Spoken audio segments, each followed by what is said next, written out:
Saturn, one of the most mysterious planets in our solar system. Now the Cassini-Huygens mission is exploring this enigmatic world and its moons. For the first time, it allows scientists to see what lies below Saturn's upper atmosphere and investigate the origin of its incredible rings. A probe touches down on the largest moon, Titan, to search for a world like our own and the possibility of life.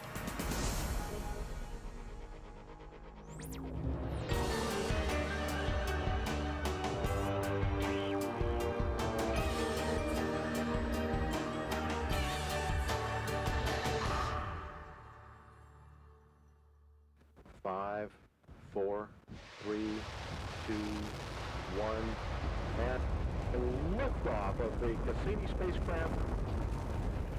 4:43 a.m. October 15th, 1997. An 1,100-ton Titan 4B rocket launches from Cape Canaveral. It carries with it Cassini-Huygens. Its destination lies almost 900 million miles away at the awe-inspiring planet Saturn.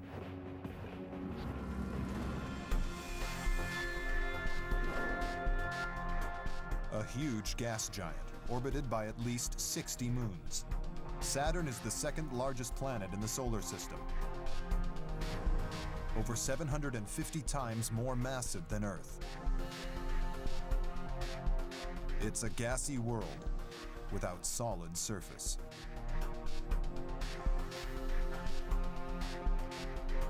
The last mission to this mysterious planet launched over a quarter of a century ago.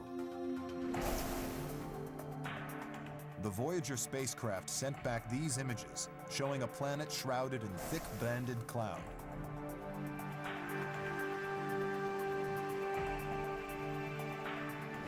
Onboard infrared cameras spot what looks like storm activity beneath the haze. Something big is brewing on Saturn.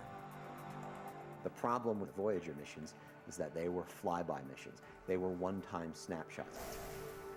Voyager can't stop to investigate. Its flight plan is fixed.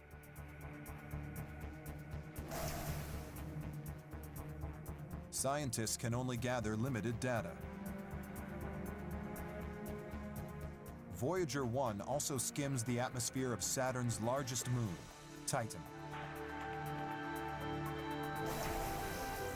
Scientists are shocked at what it finds. Its instruments detect organic compounds in the atmosphere. These are similar to the compounds that provided the raw material for life on Earth 4 billion years ago. In a way, Titan is a glimpse back in time to processes that may have been occurring on the early Earth that may have led to life. But once again, Voyager 1 can't stop to investigate.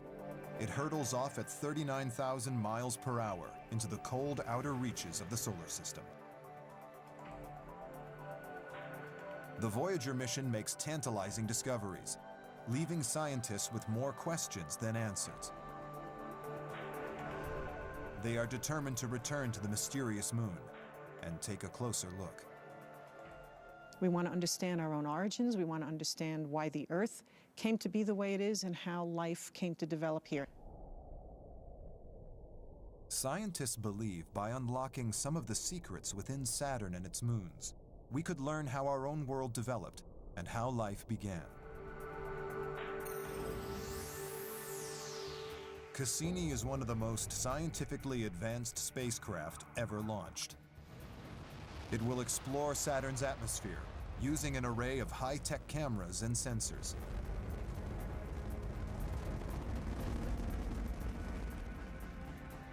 Cassini carries with it a probe called Huygens. This will deploy to Titan, Saturn's largest moon. It will plunge through the thick atmosphere and land on its surface. But first, Cassini must make the long haul through 2 billion miles of space.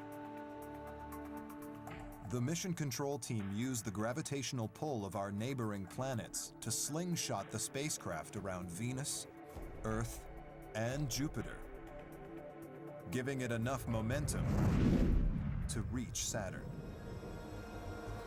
After 7 years of flight, Saturn looms into view. Cassini captures this stunning image of the gas giant.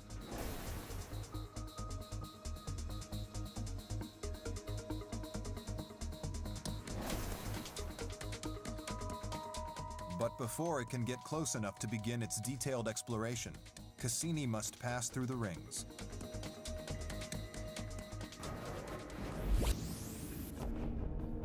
The rings are chaotic and dangerous, made up of billions of particles of ice and rock circling around the planet at high speed.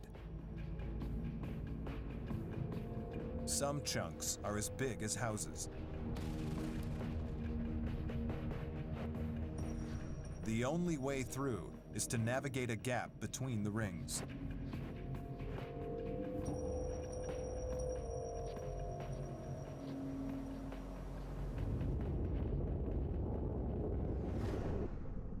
Dr. Jeff Kuzi is in mission control as Cassini approaches the gap. The gap isn't something you would see with your eye.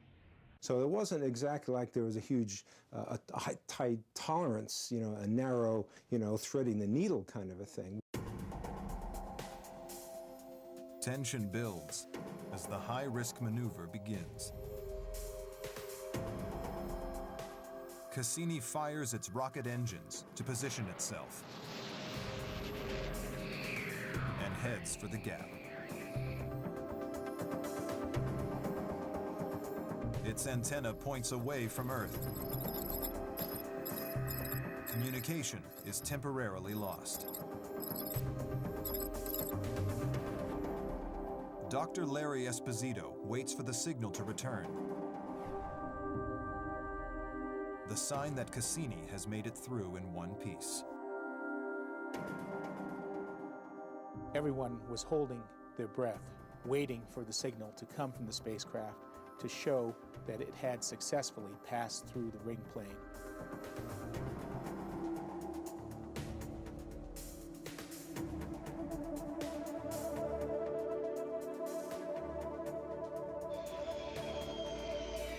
Several hours later, they get the signal. The Doppler has flattened out. Cassini has made it through. Once that happened, the silence ended, broke into cheers, applause. People hopped up, shook each other's hands. Some people hugged each other. It was a great moment of success after decades of planning. For the first time, a spacecraft has entered orbit around a planet in the outer solar system. And for Dr. Tony Del Genio, it's in the perfect position to start exploring this gas giant. The beauty of the Cassini mission is that for the first time, we get to go into orbit around a planet like Saturn, and for years observe it over and over again from different angles. And by putting that together over this long period of time, finally some of the secrets start to be revealed to us. The first task is to explore what lies beneath Saturn's thick upper atmosphere. Cassini maneuvers towards the South Pole. There, its instruments reveal an unexpectedly familiar phenomenon.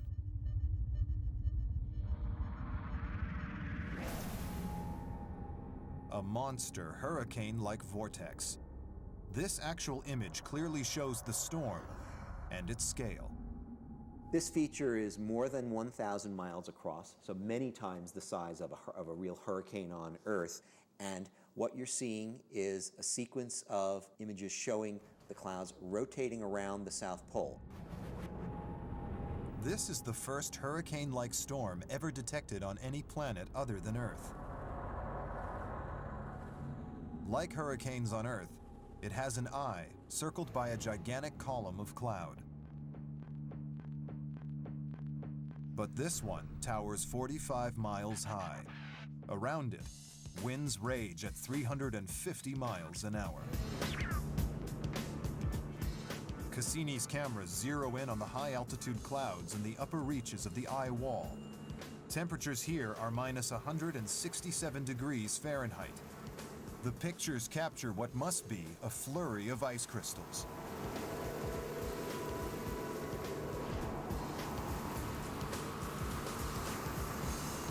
Scientists are enthralled. Like Earth, Saturn has storms with swirling clouds, strong winds, and even snow.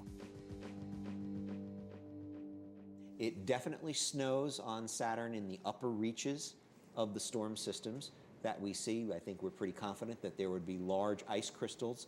When you got down much deeper than we can see to in the images, then we would expect actual liquid water rain to be falling out of the bases of those clouds. On our planet, hurricanes are fueled by the ocean and ultimately the sun. Saturn is far too distant to draw the kind of solar power its monster storms need. So what drives them?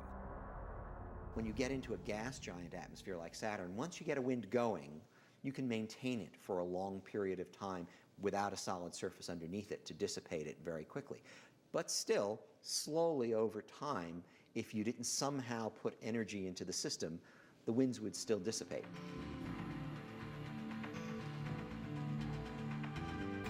Now scientists investigate the theory that the energy for the storms comes from deep inside the planet. It's a theory they've never been able to prove.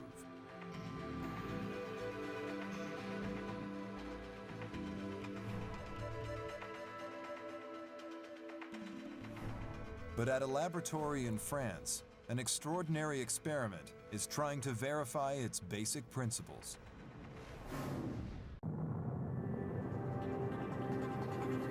Cassini captures these images, showing a monster storm on Saturn. A gigantic hurricane 2/3 the diameter of Earth rages at the planet's south pole. Winds encircle the central eye at over 350 miles an hour. Scientists want to know what fuels these storms. Saturn is too far from the sun for them to be driven by solar energy. The power source must lie elsewhere. Many scientists believe it comes from deep within the planet.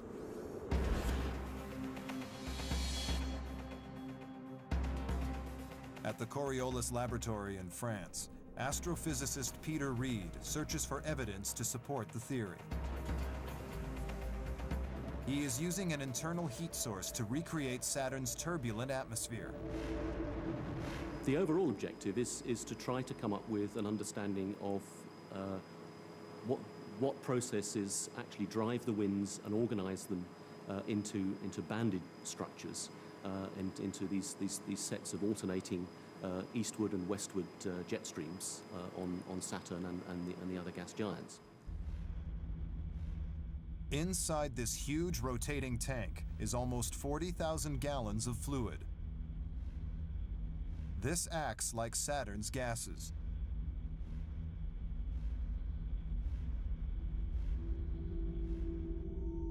A heater sits in the base of the tank to simulate a heat source.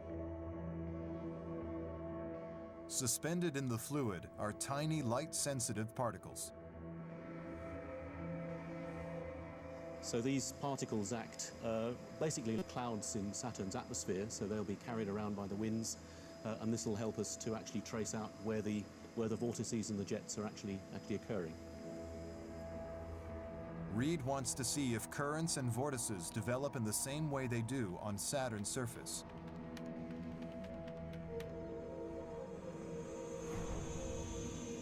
The tank spins to mimic the rotation of the planet. The tiny particles start to spread out and Slowly, the particles begin to swirl and create vortices. Okay, so we can see evidence of a jet structure, and then here we can see a very nice rotating structure, which is basically an anticyclonic vortex. Compare these to Saturn's twisting patterns of clouds. The similarities are striking.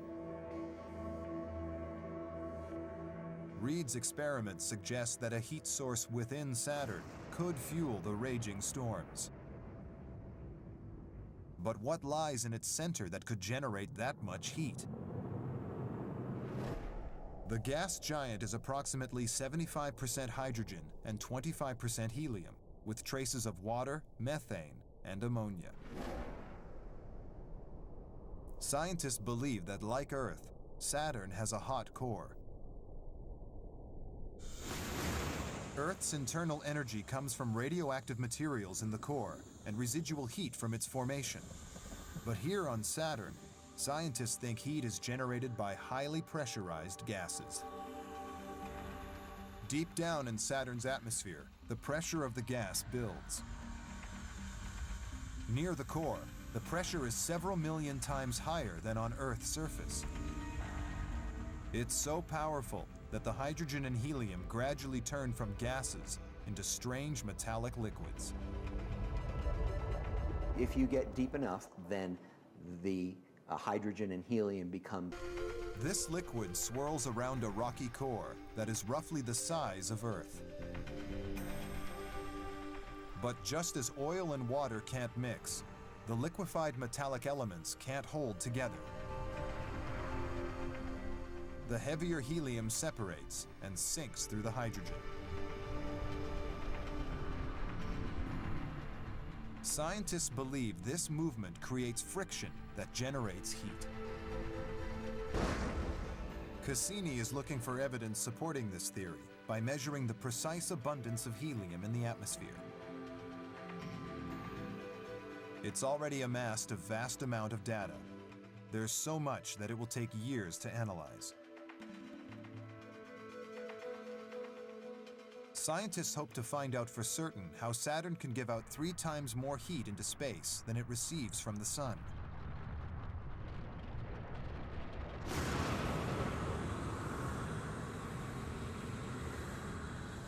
Cassini is unveiling Saturn's turbulent activity in unprecedented detail.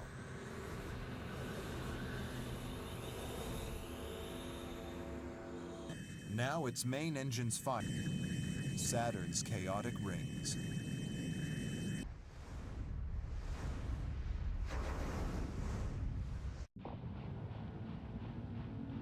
Saturn has the largest and most spectacular rings in the solar system. The Voyager missions first revealed their awesome scale more than 25 years ago. The Voyager spacecraft show that the rings are chaotic. They're made up of billions of chunks of ice and rock colliding into each other. If you were to fly over the top of the rings very close so you could actually see them, you'd see something that would look a little bit like a flying boulder field. Small particles ranging between a fraction of an inch in size and maybe a couple of yards across. The turbulent rings got scientists thinking. The particles orbiting Saturn resemble the disk of gas and dust that encircled our young sun 4.5 billion years ago. The particles started clumping together, growing. The same process be occurring inside Saturn's rings. Is this a good analogy for how planets may grow? Cassini sends back these stunning, highly detailed images. I was very excited to see these beautiful, beautiful images. We're going to learn a huge amount just from the first couple of images. Cassini uses an ultraviolet imaging spectrograph to map out the ring's structure with remarkable clarity. The spectacular detail that we saw was just an eye-opener, and we stood amazed to see the structure that was in the rings, much more than I had personally expected. As the particles pass in front of distant stars, the UV spectrograph measures the amount of starlight shining through. Areas that contain a lot of particles block starlight and appear darker. Where there are fewer particles, more light passes through.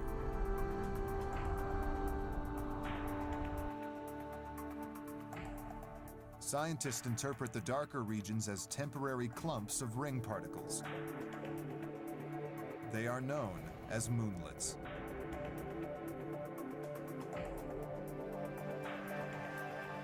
Cassini captures them on film for the first time. They appear as bright lumps within the rings. These big boulders may very well be nothing but an agglomeration of the smaller ones. And these agglomerations may come and go with time as they bump into each other. They may just fall apart and collapse, and then they may reform by their own gravity and stickiness on the surfaces. Scientists are fascinated by the images. They think this process happened in the early solar system. 4.5 billion years ago, the planets grew from microscopic specks to the size they are today. The interaction between the moonlets and the ring particles is exactly like the interactions between a planet and the dust that's collecting to make that planet grow.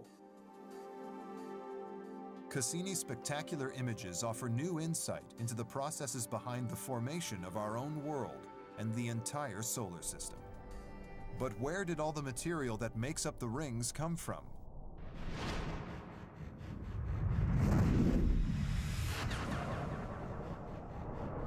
In its infancy, the solar system was a violent place.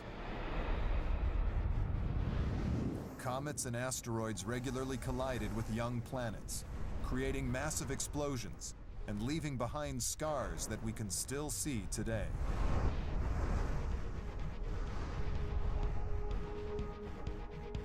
This image, modeled from real data, shows Saturn's tiny moon, Mimas. This giant crater dents its surface, a scar from a gigantic impact. Mimas was lucky. It survived the impact. But scientists think that Saturn could have lost one of its other moons completely, shattered into billions of fragments. Imagine an object coming in that's the mass of a small planet or a big comet coming in. There's a huge amount of energy there. It could actually rubbleize it pretty well.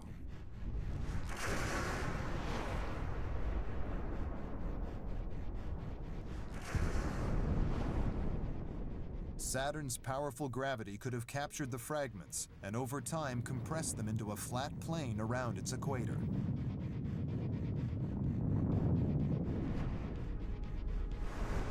These strange rings may be the result of the solar system's most intense period of planetary bombardment. They may also unlock the secrets of the solar system's birth 4.5 billion years ago.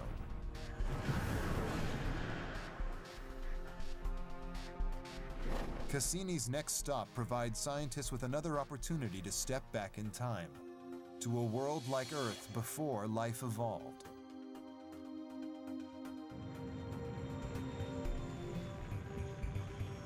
This is the mysterious moon, Titan.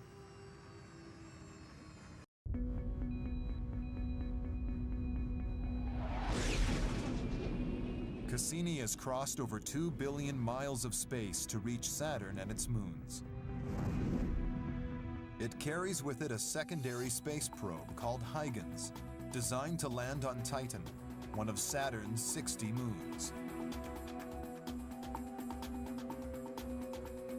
Titan is massive.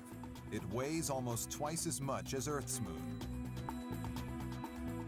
It's an object that's perplexed scientists for decades.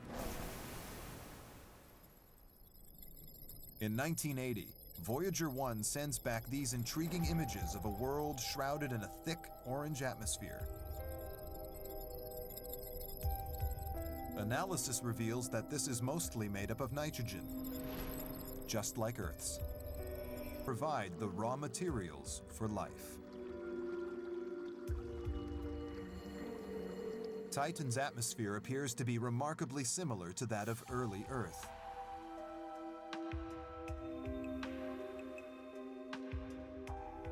Now Huygens returns to pick up where Voyager left off, to search for signs of life. Dr. Carolyn Porco was a young PhD student on the Voyager missions. You can imagine that for those of us who had been involved with the Voyager mission 24 years earlier, that there's a tremendous amount of anticipation in returning to the Saturn system. Cassini's sophisticated cameras alone can't fully penetrate Titan's thick atmosphere. What's on the surface beneath the thick haze?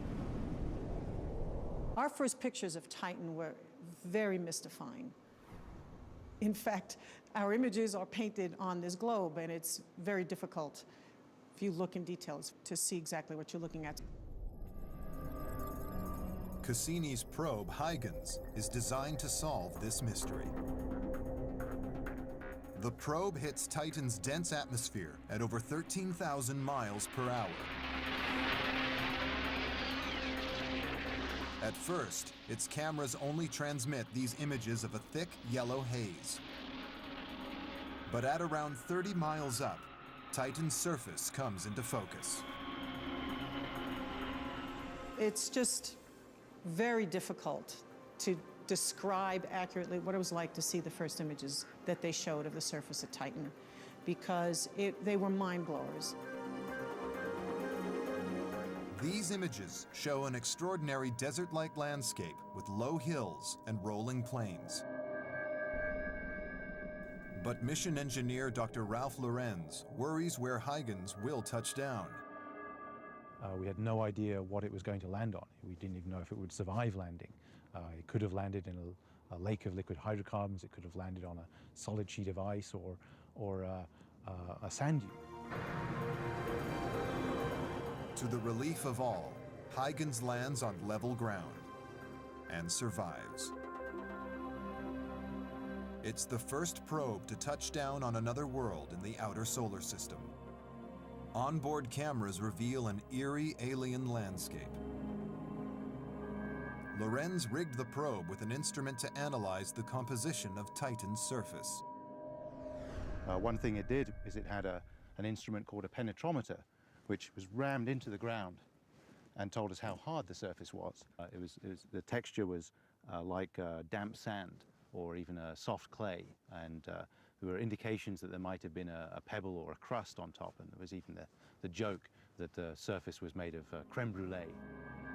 The penetrometer reveals Huygens has touched down on soft ground, but not just any ground. Its camera shows smooth, round rocks, similar to those found in a riverbed. There were a lot of rounded pebbles around, and the way you get rounded pebbles is that they're tumbled in a stream.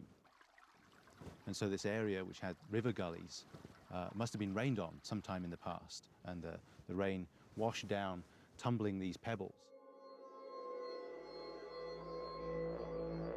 Huygens discovers signs of liquid on the moon's surface.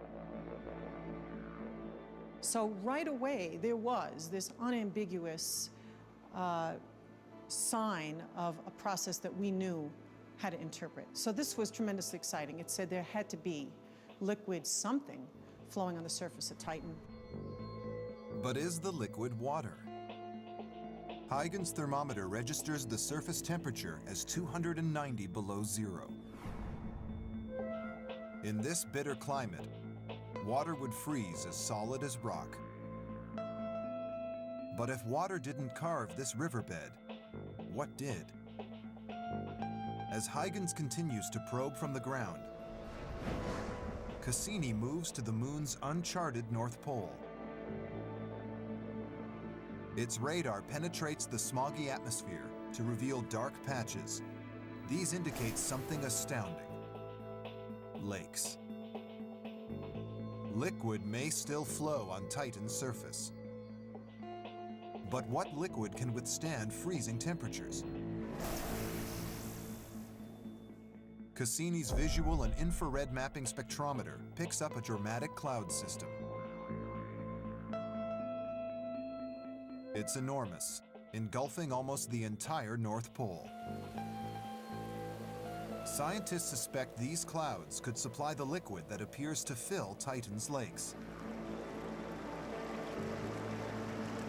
Cassini homes in on the clouds and finds they are made of methane. It seems that Titan's surface has been carved not by water, but by liquid methane. We've counted up the volume of liquid in some of these lakes, and it's hundreds of times the amount of all the liquefied natural gas, all the oil on Earth. The super cold temperatures on Titan allow methane to exist as a liquid.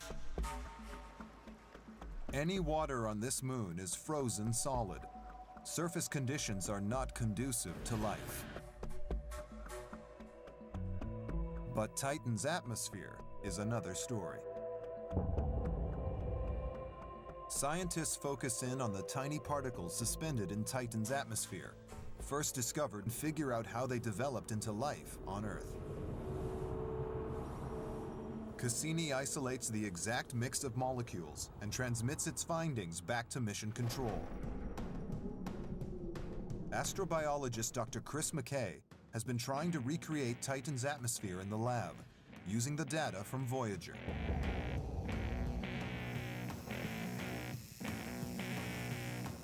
As soon as the Cassini results came in, we scrambled to change our experiments, to line them up with the new information. It was like working on a problem for a decade and then finally seeing a glimpse of the answer in the back of the book and realizing, aha, this is the way to go. McKay now tries to use this formula to turn simple organic molecules like methane and nitrogen into the building blocks of life. In his lab, he simulates Titan's pressure, temperature, and nitrogen-rich environment.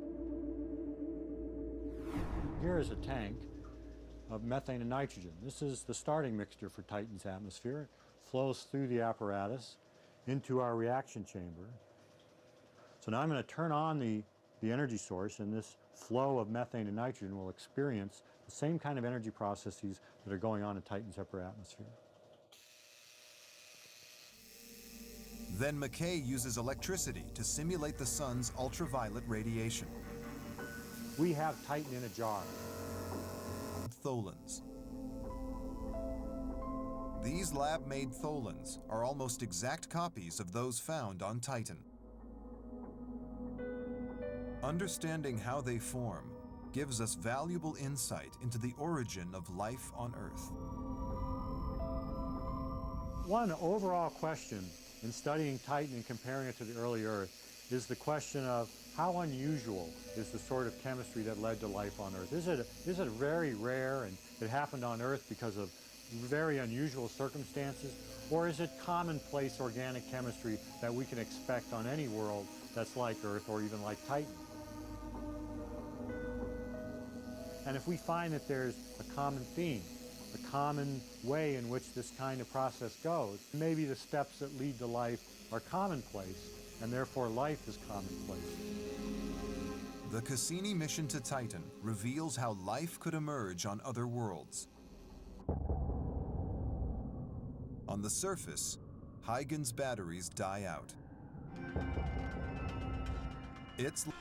Cassini abandons Huygens on Titan and heads for another moon, which scientists believe could be its greatest conquest, Enceladus.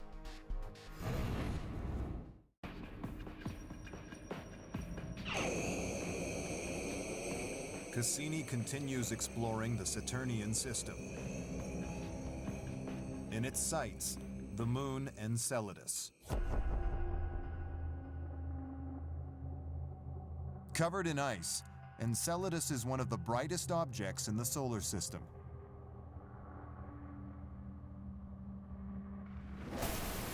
Cassini's cameras capture these detailed images of this dazzling, frozen world. Its ancient, wrinkled surface is made up of fractured plains, craters, and folded mountains. But as it skims past, Cassini's magnetometer registers some kind of disturbance. This is the actual recording.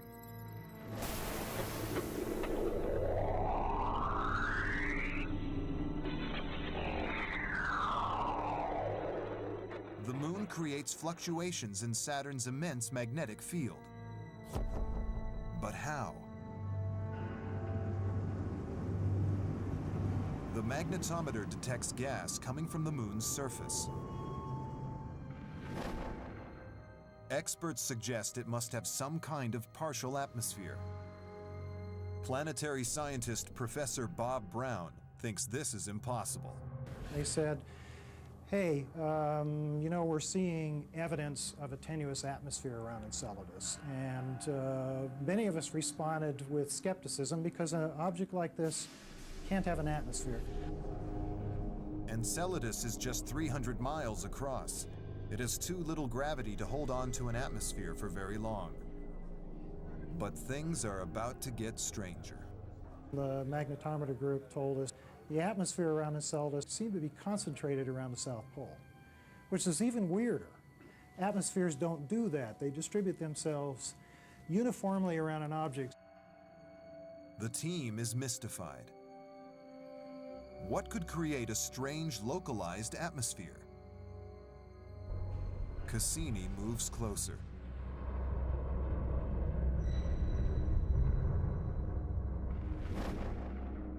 The spacecraft captures this stunning image. Giant geysers on the surface of the moon appear to throw out huge plumes of vapor.